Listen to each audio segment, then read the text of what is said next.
जरा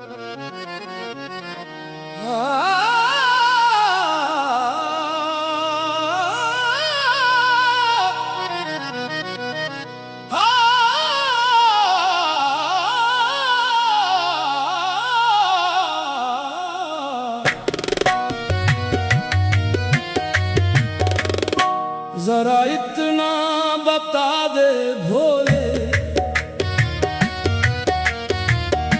कब होई दर्शन तोहरे।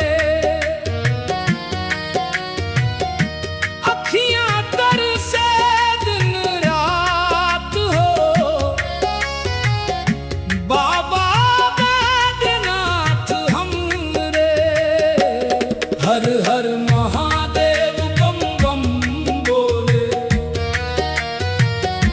तोहरे नाम से मनवा डोले।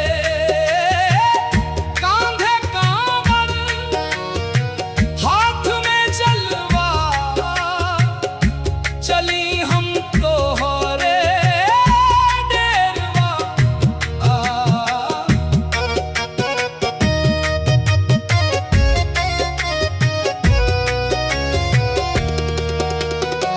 गंगा जल भर के ऐनी बाबा, बेल पत्र धतूरा लेके।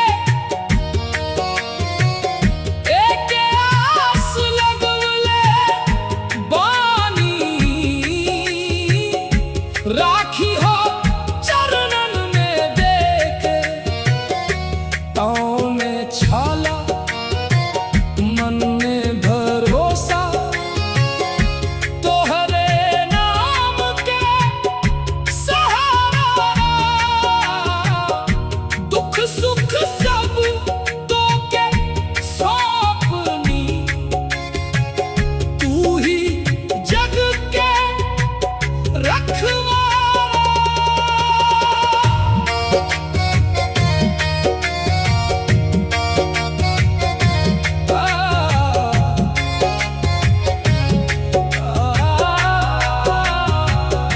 ना सोना मांगी, ना चांदी मांगी, ना धन दौलत के चाह।